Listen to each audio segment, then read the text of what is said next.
പരിശോധന തുടങ്ങി. Phone silent മോഡിൽ വെച്ചത് ഭാഗ്യായി.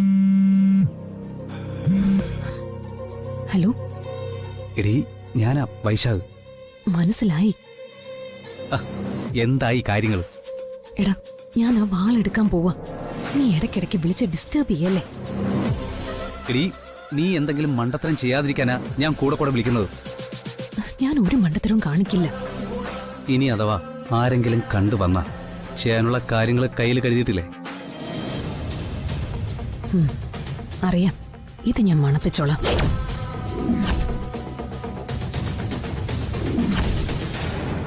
നീ തൽക്കാലം ഫോൺ വെക്കേ.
ആരുമില്ല. പേടി കൊണ്ട് എനിക്ക് തോന്നിയതാ.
മൈഥിലി അവളുടെ പണി തുടങ്ങി.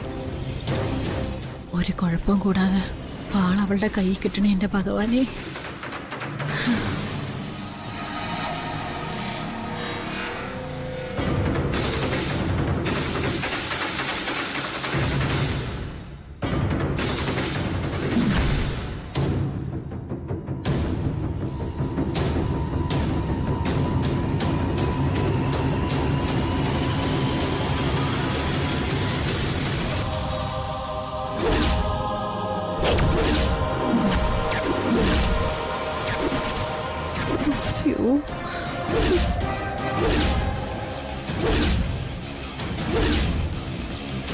ഇതായിരുന്നു നിന്റെ ലക്ഷ്യമെന്ന് എനിക്ക് കൃത്യമായിട്ട് അറിയായിരുന്നു. അതാ ഞാൻ നിന്നെ പിന്തുടർന്നതും ഇപ്പൊ പിടികൂടിയതും.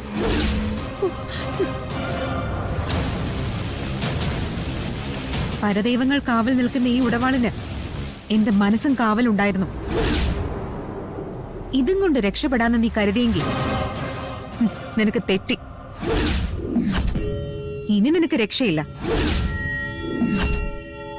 നീ ഇവിടുന്ന് നേരെ പോകുന്നത് പോലീസ് കസ്റ്റഡിയിലേക്ക്.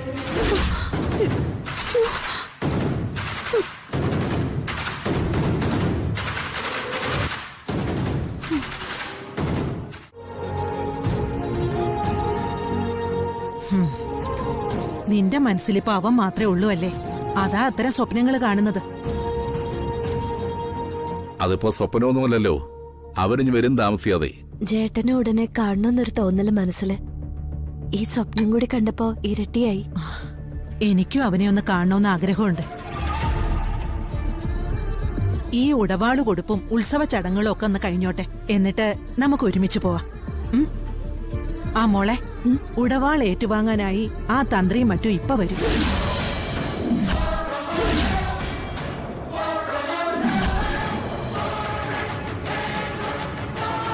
അത് ആചാരപ്രകാരം തന്ത്രികൾക്ക് കൈമാറേണ്ടത് മീനാക്ഷിയും മറ്റ് തറവാട്ടിലെ പെണ്ണുങ്ങളും കൂടിയാ.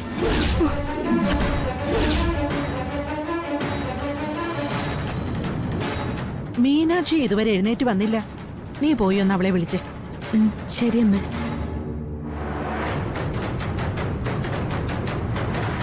ആ, ഞാൻ സാവിത്രിക്ക് ഒരു ചായ കൊടുത്തിട്ട് മീനാക്ഷിയെ വിളിക്കാം. ഓ, എഴുന്നേറ്റ് വന്നോ തറവാട്ടമ്മ?